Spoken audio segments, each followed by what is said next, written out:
हमारी जो आज की वीडियो है वो हमको बेसिकली हेल्प करेगी सुप्रीम कोर्ट के लैंडमार्क डिसीजन को समझने में, जो कि आया था Subramanian Swamy versus Union of India के केस में। This law basically upheld the constitutional validity of criminal defamation in India. So आइए, इससे पहले कि हम आगे चलें, इस केस के पीछे के फैक्ट्स को एक बार देख लेते हैं।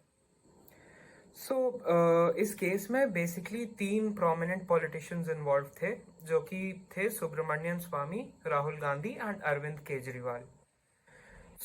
बेसिकली अलग अलग केसेस में उन तीनों को क्रिमिनल डेफेमेशन लॉ के under basically they were charged under sections 499 and 500 of the Indian penal code, in addition to section 199 of the code of criminal procedure.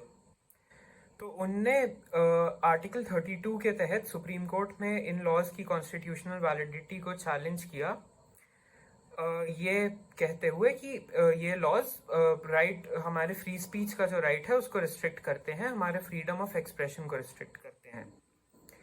So, the issues that lay before the court in this argument were to determine the constitutional validity of sections 499 and 500 of IPC, and to establish whether the right to life under Article 21 also contains there under the right to reputation. तो आइए पहले petitioners के arguments को हम देखते हैं। तो petitioners argued that under article 19 clause 1 sub clause A, a very broad notion exists and that it is subject to certain restrictions under Article 19 clause 2. However, ये restrictions जो हैं वो section 499 में नहीं अप्लाई करते, because defamation एक civil wrong है और it is not to be covered under the fundamental rights जो कि हमको grant किए गए हैं public के general interest में। Further, petitioners ने ये कहा कि as far as Article 21 is concerned, one's right to reputation is a private right. जो हमारा right to reputation होता है वो हमारे खुद के लिए exist करता है, ना कि with respect to the general public at large.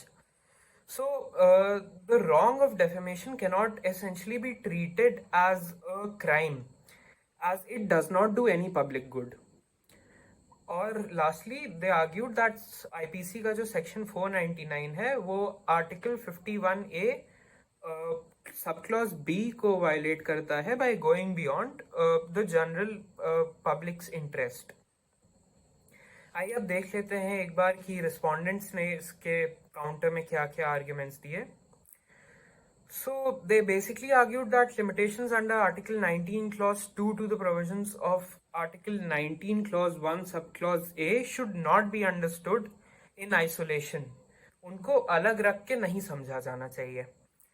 And that Article 21 का जो protection of right to reputation है, it is an integral part of an individual's personality and separates the right to freedom of expression from the right to offend somebody.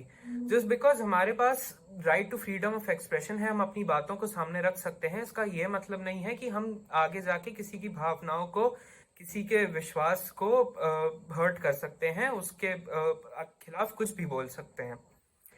And lastly, the distinction between individual and public rights under